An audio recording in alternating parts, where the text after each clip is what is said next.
I think consciousness is an adaptation. There's debate about whether it's an epiphenomenon, meaning it just came along for the ride, but doesn't actually serve a purpose, or that it is uh, or that it's framed in this either or. Either it's that, or it's a fundamental reality of the universe.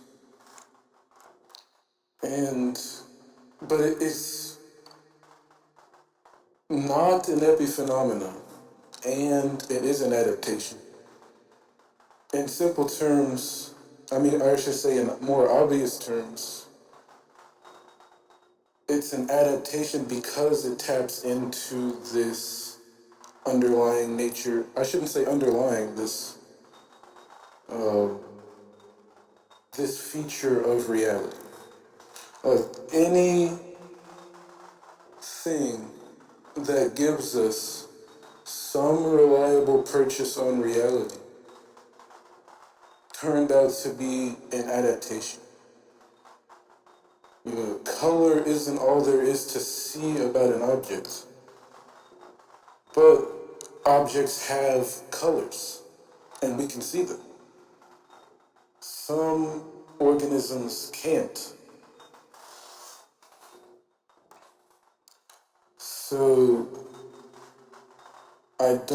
so I think basically both people are going in the right direction. I think there must be neural structures that give rise, is the term I'm trying to change. It doesn't give rise to consciousness. It just taps you in. You know, the atoms, the conscious atoms are arranged in just the right way.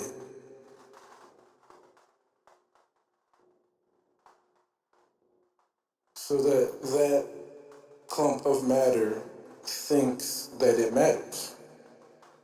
No, that's the wrong way to put it. I just went for the rhyme, but that's not what I actually mean.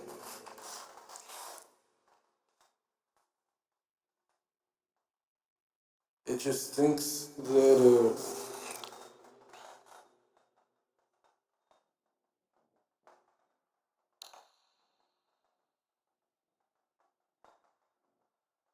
so consciousness is an adaptation.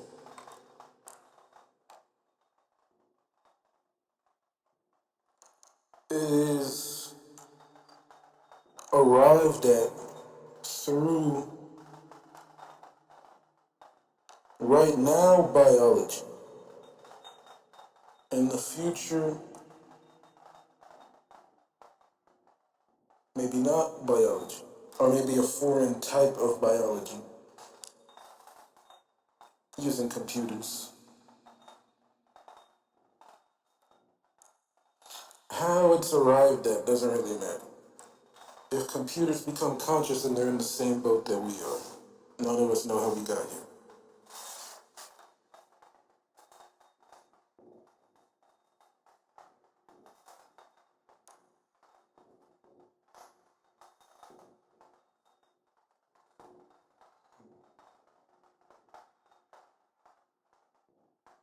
So if computers become conscious,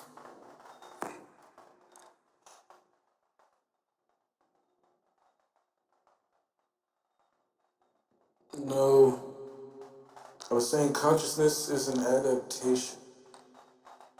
There are neurological structures that tap us into it, meaning that most other mammals don't have it. Actually, here's how I would phrase it. Consciousness is some fundamental feature of the universe. I mean, I think by definition it is, no matter how it got there, so we can start there.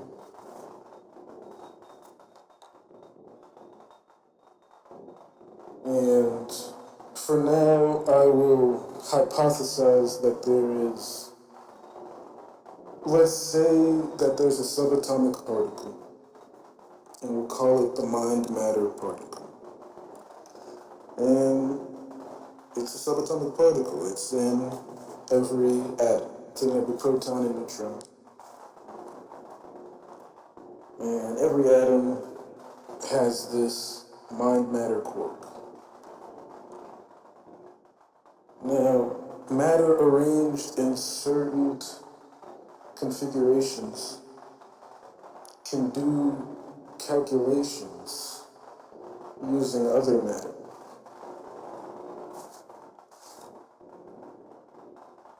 These calculations create information.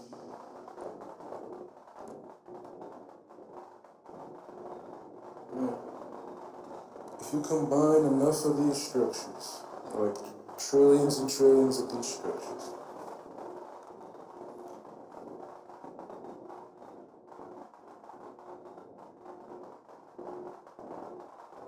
they create information.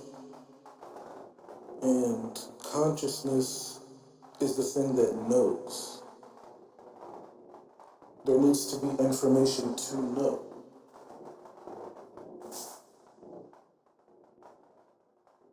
So the reason why we think that we are us is because we are us, but we happen to be conscious of it.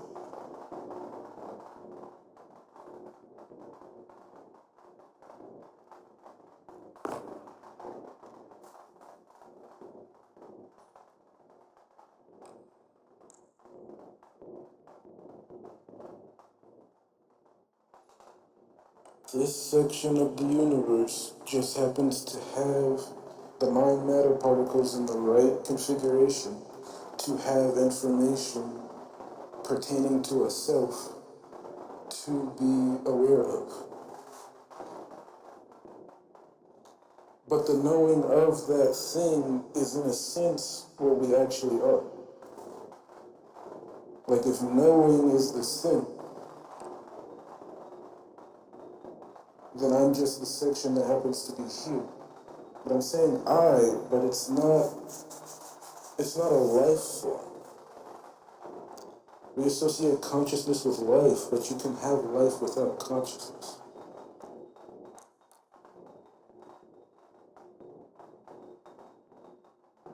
I should say what we mean by consciousness.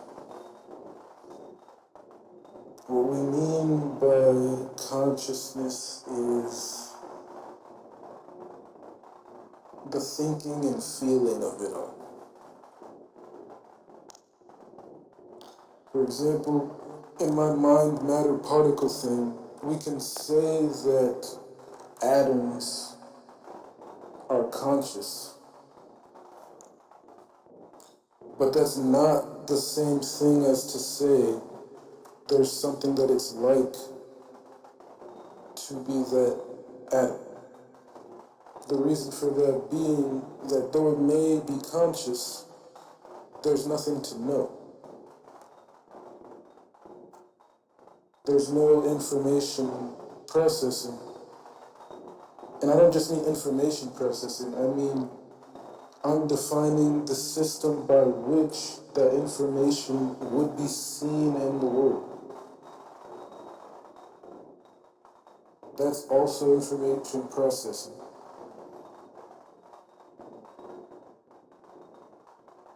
That has to be present to know that you know.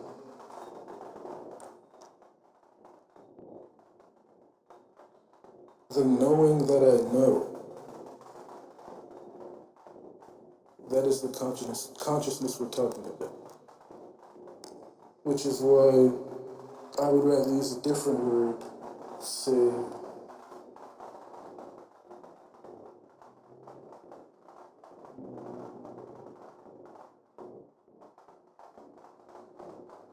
Gnosis.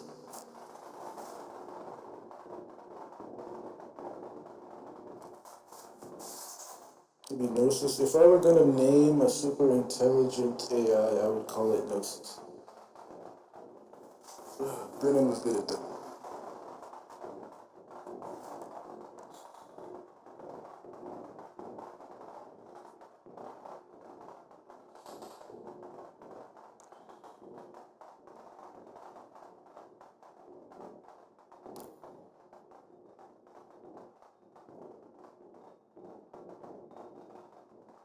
So consciousness is an adaptation. That's because knowing that you know, let me reiterate that we tend to conflate multiple things with consciousness. I think awareness,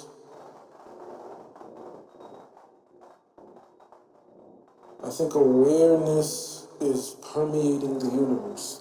The universe has the capacity to be aware pre-anything.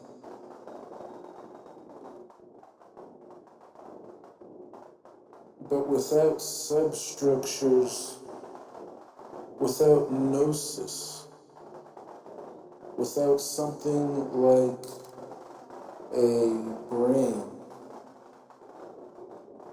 to know that it knows, and the awareness of that. What we call consciousness is awareness of gnosis. Because while we all may be one thing, me connected to the floor connected to the ground connected to everything else, as well as the air, though it may be invisible, you can feel it just by swiping your hand around. You're actually swimming through air, and all that air is connected throughout the whole atmosphere. And even on the tip of the atmosphere, all the planets and stars are connected together by space. Empty space. I mean, now I'm thinking maybe there's no coincidence that most of the universe is empty space, and we also call consciousness emptiness. We call it the empty space whereby things can be known. So maybe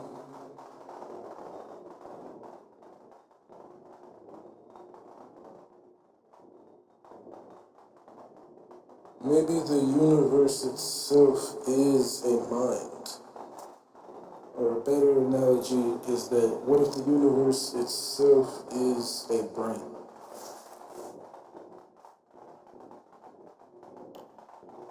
Yes, I wanted to get to this. Is a computer made of meat magical? The framing of the question is meant to imply no, because there's no such thing as magic. But the question we should be asking ourselves is, are brains actually computers? The answer is yes. The second question we should be asking ourselves is, are computers computers? If the brain's a computer, then the brain came first. And then the brain built the computer without knowing how it itself worked.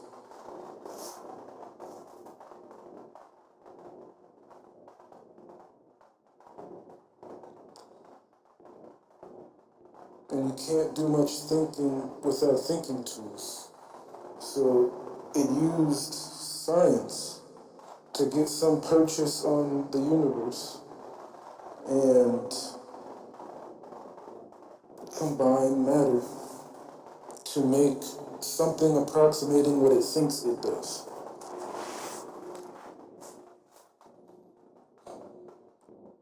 It said, well, I realized that most of this thing I call intelligence is pattern recognition.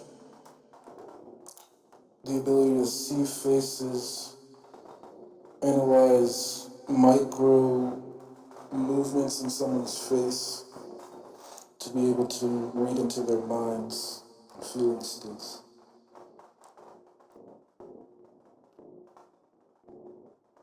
Crows recognize faces too.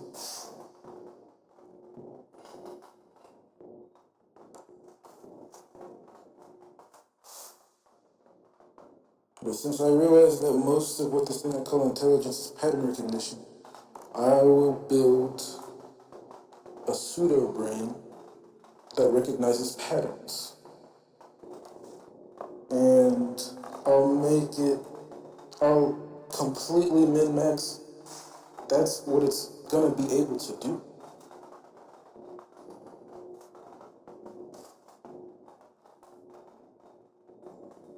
And now we're asking ourselves, now we're saying things like, a brain is just a biological neural net.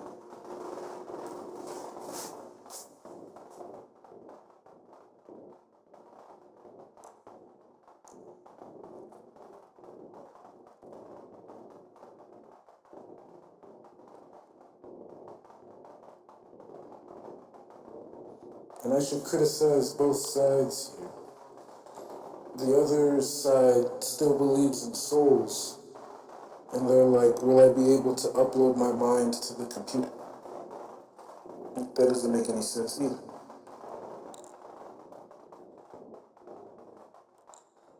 There is something fundamental about bottom-up computing.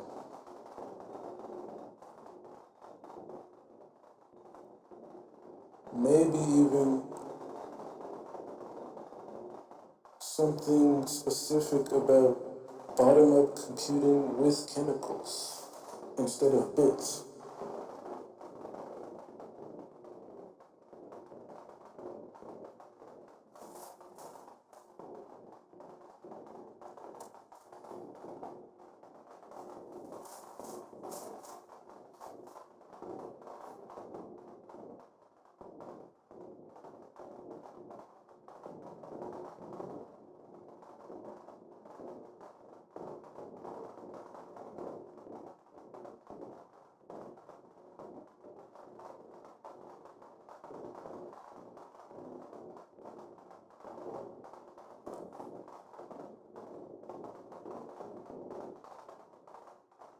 So why is consciousness an adaptation? The ability to feel, the ability to know that I know. Why is Gnosis? So consciousness is already there, and Gnosis is the adaptation. Right. So that's what we mean when we say consciousness. What I mean when I say consciousness is this mind matter. And what I say instead of your consciousness is Gnosis. Gnosis, the ability to know that I know. Consciousness, the lights turning on inside of that process. Or rather, consciousness, the light that's always on throughout the universe. Gnosis, the ability to know that I know. Consciousness of that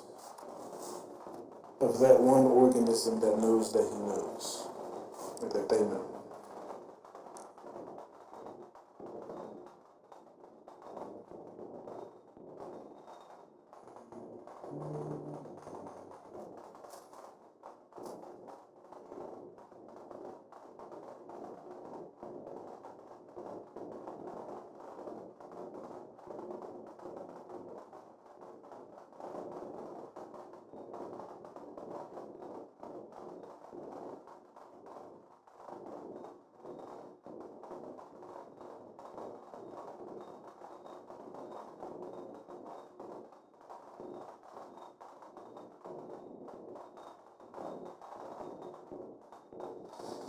And it's an adaptation, Gnosis, because knowing that you know allows you to alter your behavior in extremely complex ways. And by the way, I'm not saying that other animals don't have this. I haven't thought too hard about it. We clearly have access to more. We clearly have access to different information than animals.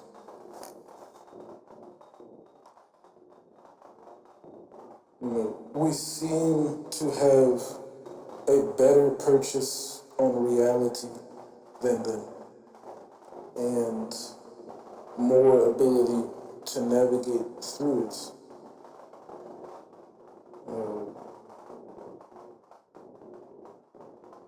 With whatever pitfalls and follies that entails.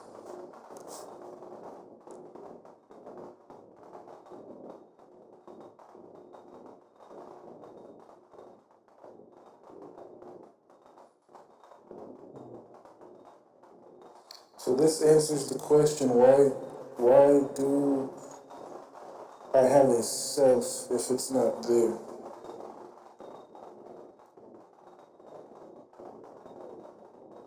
The illusion is not that there is no self. It's the thing that you mean when you say you. The only reason you can say I is because you're experiencing the I. And so in a real sense, what you mean by you is the experience itself. And that thing doesn't have a self. It's completely impersonal, empty of any form, shape, color.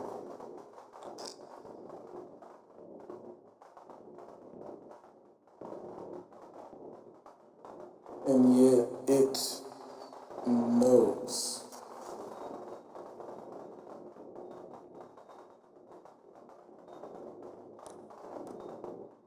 But as soon as you sort of separate them, if your information processing gets interrupted in any way, or conversely dialed all the way up,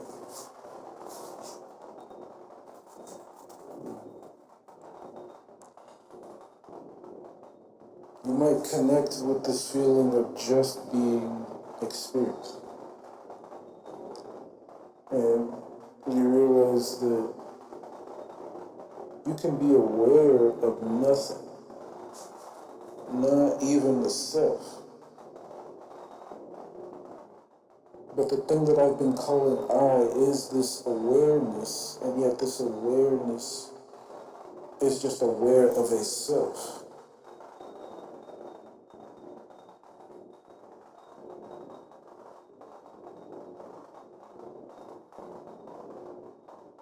So the self is operating in the world,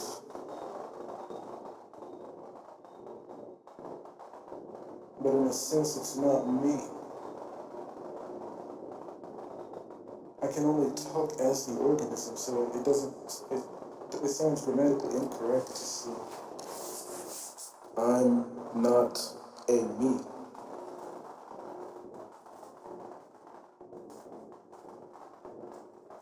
I'm not an I.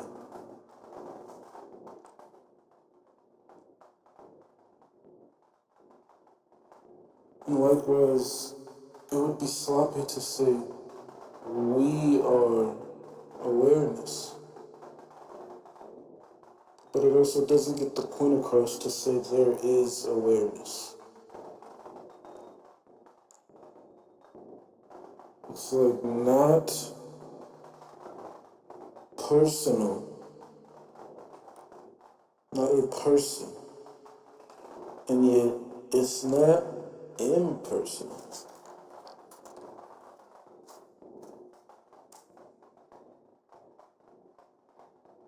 It's me, but I'm not a me.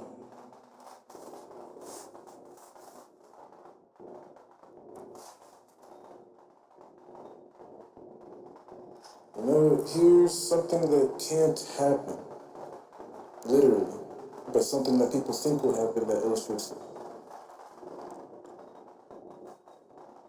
the point to them. Imagine an android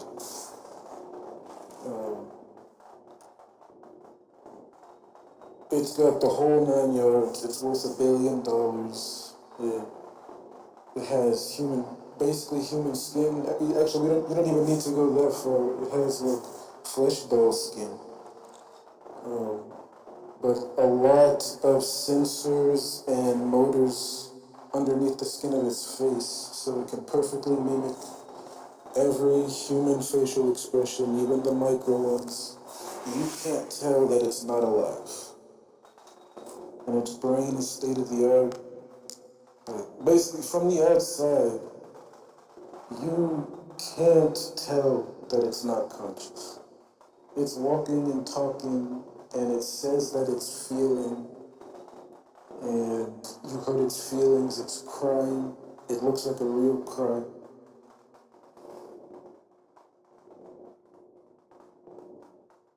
But the engineers that made it know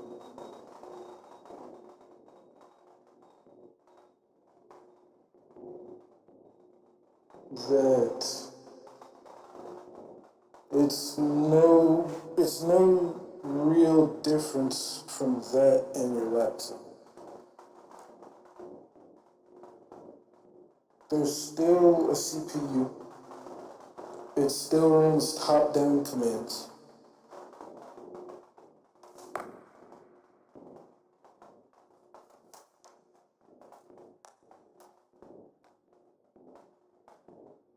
And we can't even really be sure that there's anything to contain knowledge. Like the knowledge is just abstractly stored as information in these bits. And it means something to us, but there's nothing that it means to inside of the robot.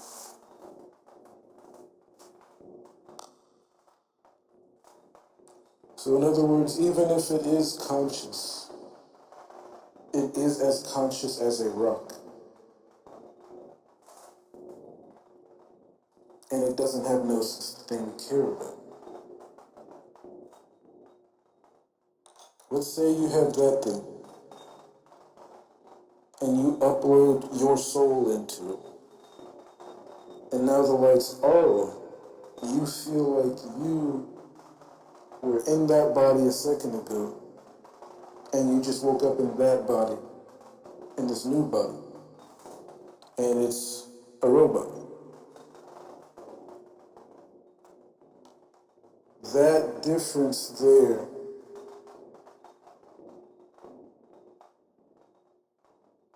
is what we mean by consciousness.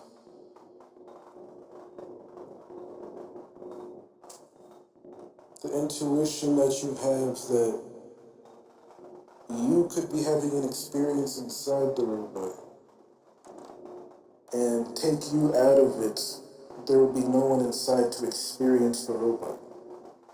Even though it's walking and talking and acting and feeling like a human.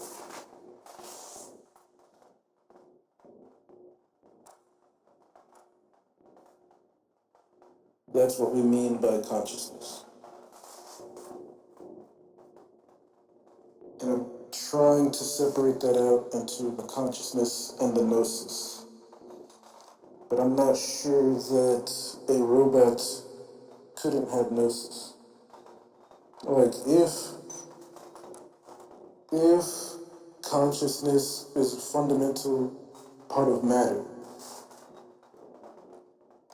and there just has to be something to be aware of and a way to know it,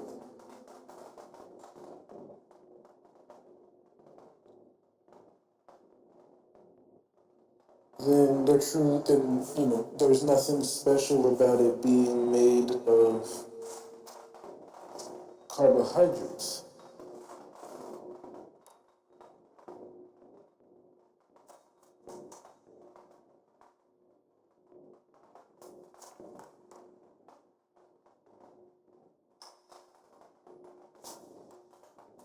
There just has to be, no matter what you build it with, there just has to be a way to know the information.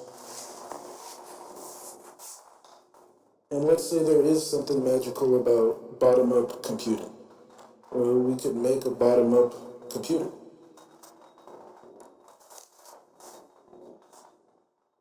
And if that thing develops a way to know things, and a way to know that it knows,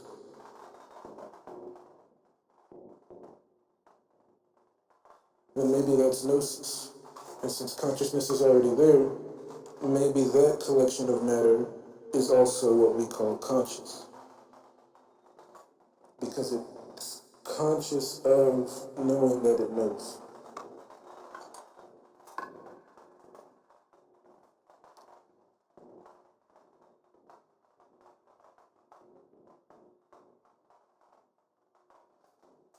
And I think the ability to know that we know, that has neurological structures. It will be found in the brain, and we'll be able to know that we know that these animals have it and these animals don't.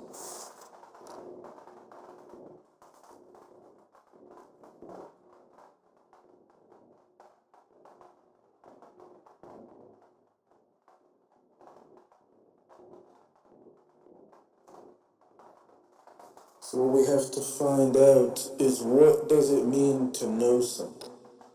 Why does the brain know things and a CPU connected to a hard drive doesn't know things?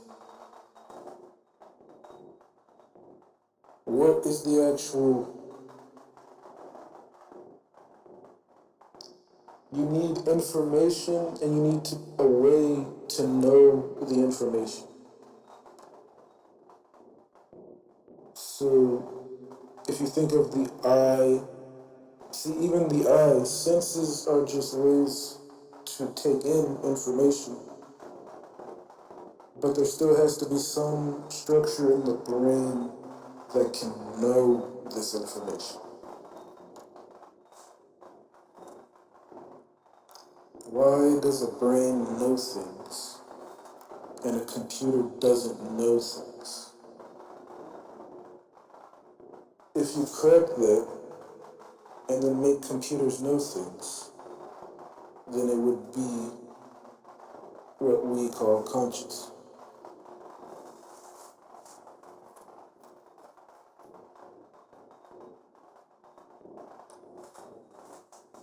And it started out as a biological adaptation. To round it out, as I said in the beginning, the ability to know that you know things, or not things, the ability to know that you know, that allows you to alter your behavior in extremely complex ways based on external, I should say, I was going to say external and internal, but I should say that from a meditative point of view,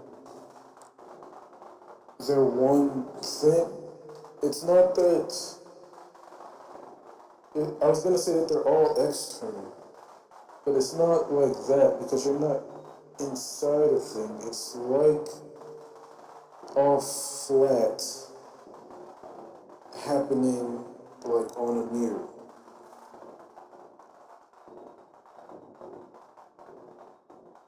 I was gonna say mirror is a better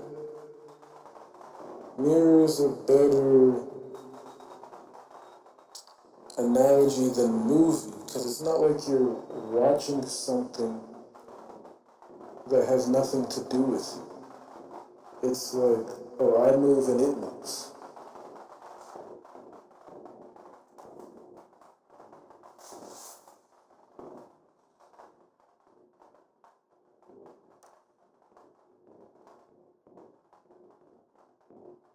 So,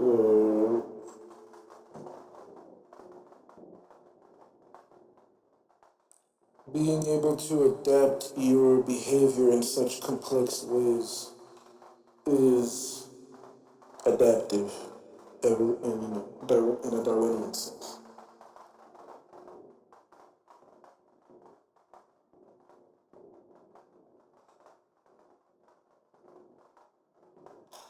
But what we shouldn't do is conflate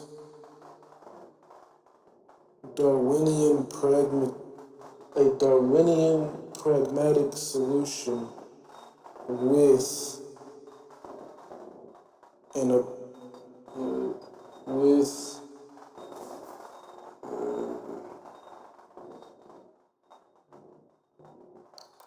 true purchase on reality.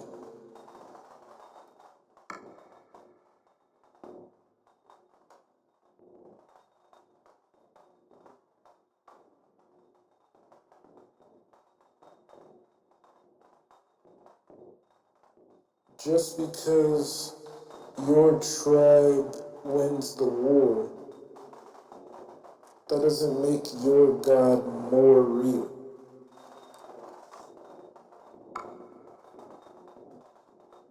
That doesn't make your economic system inherently better than theirs by the fact that you won with it.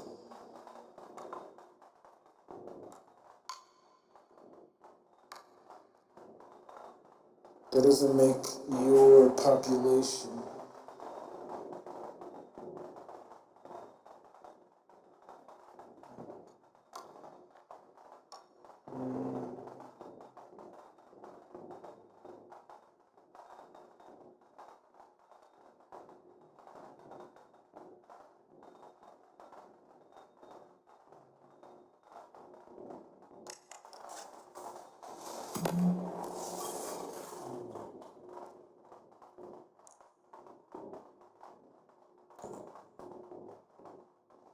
knowing that you know is so far a biological adaptation. And biology is just a concept. In some ways, the only science is physics. And we just delineate out different sections of it because a class called the universe is too big. But at the end of the day, all of these things, including the works of Shakespeare, including economics, including, what happened in Rome in 1812, all of these things happened in the universe. The universe is just made of matter and energy. Atoms, photons, and you can think of it as one fabric. I want to say fabric. I'll commit to it, but I don't want to marry it. You can think of it as one fabric, and it just got bunched up in these different forms. And one form is William Shakespeare writing a play, and then it being performed in front of these people. That's still just atoms in motion. But, and, fundamentally, that must be explainable. No, actually, that's a big claim, that the universe has to be explainable. I like David Deutsch's definition that knowledge is explanation. All knowledge is conjectural, and to be called knowledge, it basically explains something about the physical universe. Or, I won't say the physical universe, because that implies that there is some other type of universe that isn't physical. When what we mean by physics is whatever the universe is. If we find out that what we would recognize to be like 10-headed ghost demons exist, then that would be explained by physics. Physics would have to then explain that. That's what we mean by physics.